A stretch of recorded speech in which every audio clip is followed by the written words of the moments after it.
A ver, ¿qué pasa cuando hay que elegir entre dos opciones que en el fondo parecen casi lo mismo?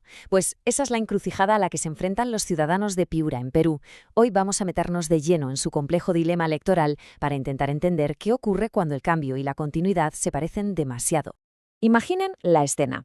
Ya ha pasado una semana desde la primera vuelta y en Piura, entre el calor y el polvo, el ambiente es denso, cargado de espera. Todo el mundo está pendiente de un recuento de votos que no acaba de terminar, un recuento que ya deja claro que habrá una segunda vuelta decisiva. Y en esa segunda vuelta, claro, aparecen dos nombres, Keiko Fujimori y Roberto Sánchez. Pero, y aquí viene lo interesante, ¿y si en realidad no fueran tan distintos? La tesis que vamos a explorar hoy es justo esa, que ambos son, en esencia, dos caras de la misma moneda, dos facetas del mismo sistema político. Y para entender bien todo esto, vamos a centrarnos en un lugar concreto, Piura. Porque no estamos hablando de política en abstracto. Sus consecuencias se notan en las calles, en el campo, en la vida diaria de la gente. Aquí está el meollo de la cuestión. La elección no se presenta como un cambio real contra lo de siempre. No, se plantea como una elección entre dos formas de continuismo. Es una afirmación potente, así que vamos a desgranarla bien. Claro, es la pregunta del millón. ¿A qué se refiere el autor exactamente cuando habla de continuismo? Porque no es una etiqueta que se ponga al azar, ¿eh? Detrás de esa palabra hay un argumento con acciones y omisiones muy concretas. Pues mira, la clave está en su relación con el Congreso. Por un lado, Keiko Fujimori, que aunque no ocupa un escaño, es quien mueve los hilos de su grupo parlamentario.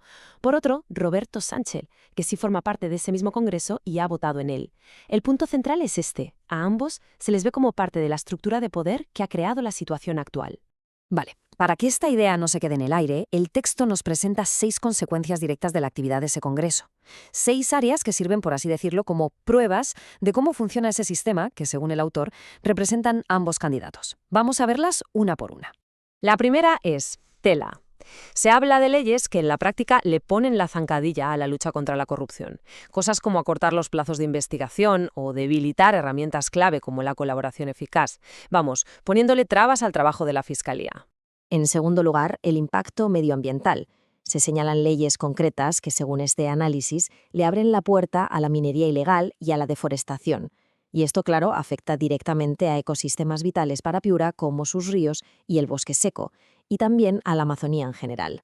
El tercer punto toca a la justicia y la impunidad. Se mencionan una especie de amnistías encubiertas y un trato de favor a ciertos grupos, mientras que las familias de las víctimas de la violencia estatal pues siguen esperando justicia. Esto plantea una pregunta muy seria sobre el valor de la vida y si la ley es igual para todos. Cuarta consecuencia. Pasos hacia atrás en materia de igualdad.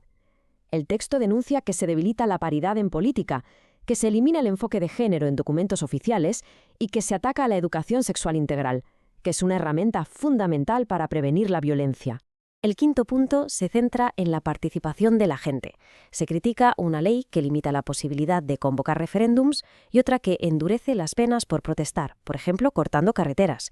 Y esto, en una región como Piura, donde la gente está acostumbrada a salir a marchar por sus derechos, pues es un tema bastante sensible. Y la última pieza de este puzzle, el control de las instituciones.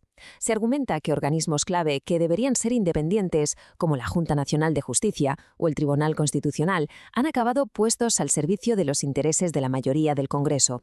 Esto no es solo teoría, es como el manual con el que, según el autor, se gobierna. Bueno, con este panorama sobre la mesa, la pregunta cae por su propio peso. ¿Y ahora qué? ¿Qué puede hacer la ciudadanía? El análisis no se queda solo en el problema, sino que también propone una respuesta. Veamos cuál es. La propuesta se divide en 2 pasos. Primero, participar, o sea, ir a votar, pero hacerlo de forma consciente, sin caer en los insultos, el racismo o el clasismo de las campañas. Y segundo, y esto es muy importante, asumir las consecuencias. Entender que el acto de votar es solo el principio de todo. Este segundo paso se define como un contrato moral con el país. Votar no es solo marcar una casilla y olvidarse, es un compromiso. Es elegir con los ojos bien abiertos, sabiendo de dónde viene cada opción, y después quedarse a vigilar, a exigir. Y este contrato se apoya en 3 pilares muy claros. 1. Respetar a quien piensa diferente. 2. Exigir. Exigir al que gane que gobierne para todos. Para el agricultor de Tambo Grande que necesita agua limpia y para la madre de Talara que busca un trabajo digno. Y 3. No olvidar. Cuando llegue la próxima crisis, hay que acordarse de dónde vienen los problemas. Y esta idea final resume perfectamente el espíritu del texto. La responsabilidad cívica no es algo que se ejerce cada ciertos años. Es una práctica constante, un cuidado diario de la democracia. Nos recuerda que el poder de la ciudadanía no termina en la urna. De hecho, ahí es justo donde empieza. Así que cerramos con esta pregunta, que va mucho más allá de Piura o de Perú. Una vez que hemos votado, ¿cuál es nuestro verdadero papel? ¿Cómo pasamos de ser votantes a ser ciudadanos vigilantes, capaces de construir día a día una democracia más fuerte? La respuesta, al final, está en cada uno.